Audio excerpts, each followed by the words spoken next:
Hi, so it's winter now in the greenhouse and I am working on editing my July flower farm update. So, in case you get confused, that's what's happening. When you have all of this stuff growing, some things get left behind, like editing YouTube videos. So, I'm gonna get back on that, and you in this video will learn about how we told U-Pick customers which flowers we're ready to pick, our flag system, so watch for that, and also just see how big and beautiful things are in July, and you can miss summer with me.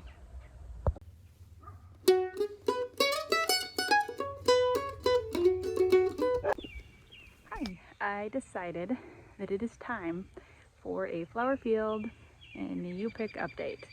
It is July 11th and things have grown a lot. I think it's been a month since I've done this. So I'm going to turn you around here and you can see, I mean, look at that, that sunflower is huge. You can see all of the stuff that's grown. This is all my queen lime zinnias. They're really still just getting started. This was my mishmash row of stuff that I got started too late, but it is actually doing all right. There's some little tiny scabiosa. There's some chamomile that's almost done. This is the scabiosa. It's super pretty, but the plants did not grow as big as the ones that I planted earlier in the season. Amaranth is doing all right. This stuff was slow to start, but this orange amaranth is gorgeous and I love it. I'm not sure how it's gonna do as far as once they've been cut. Like, I'm trying to find one that's been cut. People have been cutting, here we go, like this. I don't know if it's really gonna make usable secondary stems or not. It's not really a cut flower variety, it's just giant orange amaranth, but I think I might plant more of it next year anyway, just in case. It's amazing. And because these first stems are just so pretty, I don't think the camera does them justice. So this is red spike amaranth. This short stuff is red dye amaranth. I don't know why it's so short. It wasn't last year. I mean, it wasn't that short, but it's still, I mean, it's making branches. People are cutting it.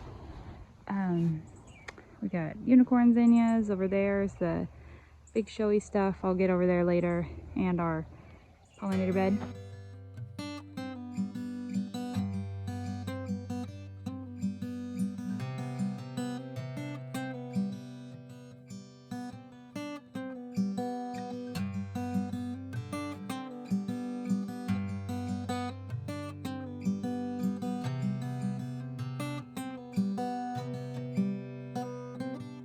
But right now I am out here. I'm gonna pull some stuff out. I'm pulling out the first succession of single stem sunflowers is up here. It's a pretty small succession, and I'm glad it was because we weren't really able to open much when it was blooming. The second succession is bigger. It's like this, and then this section is 10 days after that. And this section is actually blooming more than this one, so I'm not sure what's up with that. And then we've got another, there's 100 or so plants down here that are the last succession, and then there's going to be a little gap. I'm hoping my branching sunflowers that are on the other end of the field will fill it. But anyway, look at these zinnias. These are my second and third successions of zinnias. They are all kind of blooming at the same time, filling in. They looked absolutely awful when I planted them, so I'm pretty happy with the way they're filling out. And I mean, they're still, like, this plant right here is kind of fungusy and yucky, but, and there's volunteer amaranth all over the place because this is where it was last year, but they're looking reasonable. So another thing we implemented just this week is this flag system. This is my yellow flag. We have green, red, and yellow flags. So here's a green flag over here on my Gomphrena row, which is looking kind of gorgeous. Still small, but I'm really happy with it. Anyway, the green flags are just signaling that things are ready to pick. The red flags either mean they are not ready or they're not for picking, like the pollinator bed has red flags. And then yellow flags are something that's just a little bit trickier to pick or isn't ready. Like I put a yellow flag on these because they're not quite ready. Most of them aren't ready, but there's a few.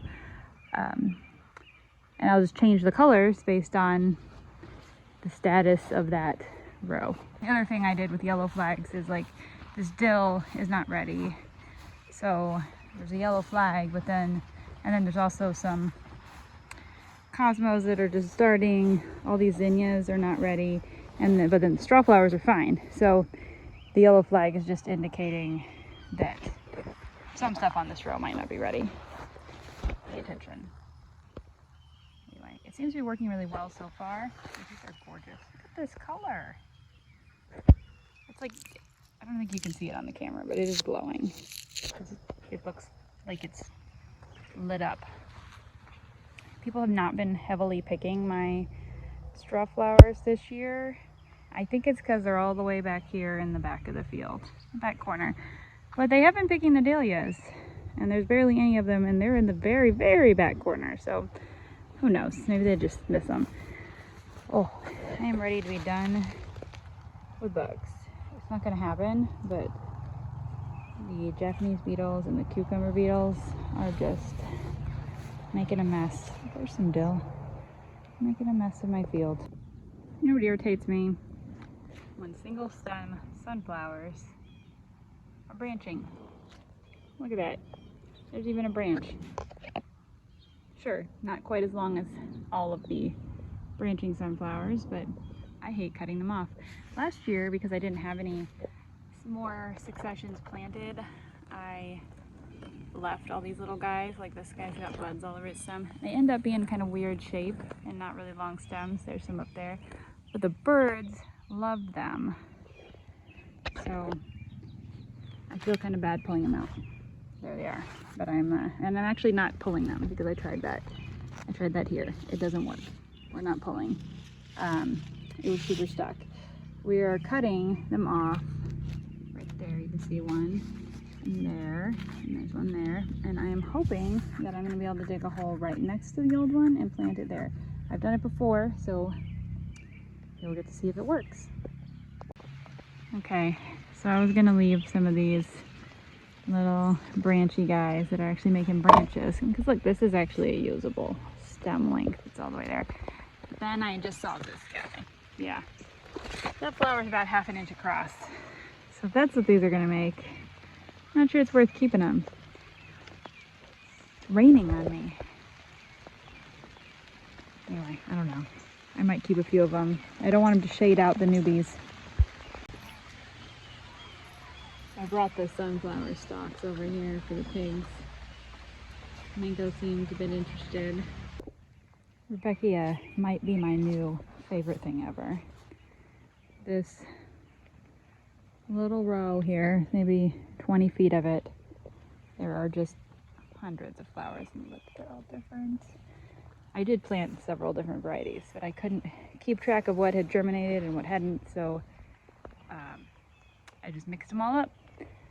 That one, amazing. These guys, I got some of these red ones over here somewhere. Oh, there it is. Oh, I don't see it. Oh, there's one. This one has a little bit of red. Here's its friends are a little darker. There's another one of those kind of over here. These like half doubled. I have no idea what any of them are. I mean, I know what all of them are, but not individually. But they're so cool. My celosia this year is looking fabulous. There, like, look at this color. It's crazy. All these pinks, and I had a whole lot of yellow last year. This is from my saved seed because it was all yellow. I mean, the yellow is pretty, but I wanted more reds and pinks and coppers and stuff, so I started a lot more of them from different seed mixes. Oh, there's a cucumber beetle eating the sunflower. I really like the white ones. Look at that. Big ol' holes. Thank you, Mr. Cucumber Beetle. There's another. Didn't get picked the other night, and now it is just full of holes. But I'm leaving it. I picked a lot and put them in the cooler. And then there's all these. They make it look, you know, impressive to have them out here. And not all just in the cooler. These poor wet cosmos. Things are huge though. These are candy floss cosmos from Baker Creek. I am not at all impressed with the apricot lemonade cosmos. Double clicks are impressive as always. I've see, this is just a pink double click. This is the kind I grew last year, but I grew these bicolor double clicks this year, and I don't know that I want to grow any other cosmos ever. They're amazing.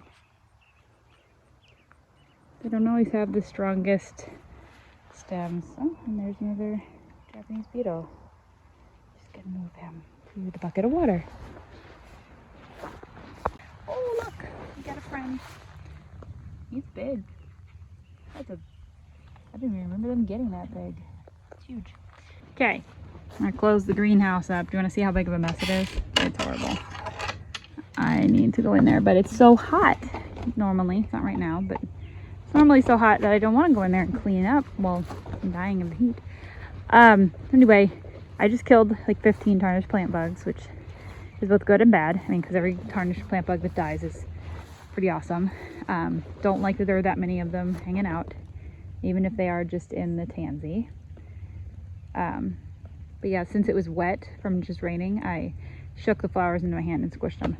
If you've ever dealt with tarnished plant beetles, they're a giant pain in the butt. But look at these flowers. This is the scabiosa that I planted in end of January in the greenhouse and then planted out. Why is it blurry? Anyway, and see how big it is? This is the same spacing and everything as those plants we just looked at. And they're just so fabulous. Kind of like this stuff. This is Indian blanket flower, and it looks so much better than it did last year when I started it a month or so later. The blue Chinese forget-me-nots are almost done, but look how cute their seeds are. I can get it to focus. Anyway, they're adorable. A little prickly, but they look like little yellowish green flowers, and some of them are red. My basil is looking awesome. I really like how this part turned out because I did that intentionally, and then it got a little mixed up. Like over here, there's one wrong plant in there because I had one die, and I just filled it in because I couldn't tell when they were small how awesome it was gonna be when they were blocked out. That's like purple opal, I believe. This little skinny green line is the lime basil. This is, I believe it's Thai and cinnamon, and that's Persian basil. Then this one, okay, this is red Freddy. This is purple opal. This is cardinal basil. And then there's another mix on the end, but nobody cares. So, unless you're looking for basil to grow, the cardinal basil was started later. It's supposed to be really cool looking, but so far it is boring, but it doesn't have any flowers yet. These guys, the dark purple stuff I really like. This one is cool. This is the cinnamon, I'm pretty sure. The Thai basil looks cool, but it's smaller. The Persian basil though is really, if I had to just grow one for cutting, I would do the Persian basil because it's got dark purple, it's got some light green with purple, and everything in between. There's one plant in here that's like really neat looking, like speckled. But yeah, it's like it comes in all different colors, and look at the stems. I mean, these are crazy. These were all planted at about the same time, and it grew twice as fast as any of the other varieties. Why does this keep going out of focus? It's because I look away from the camera.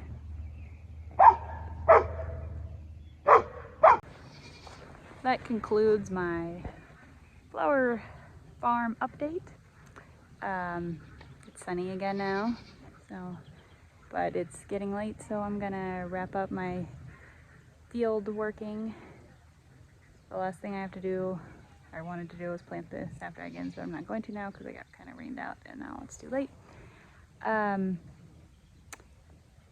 yeah, thanks for watching, and I'll hopefully update again sooner than a month.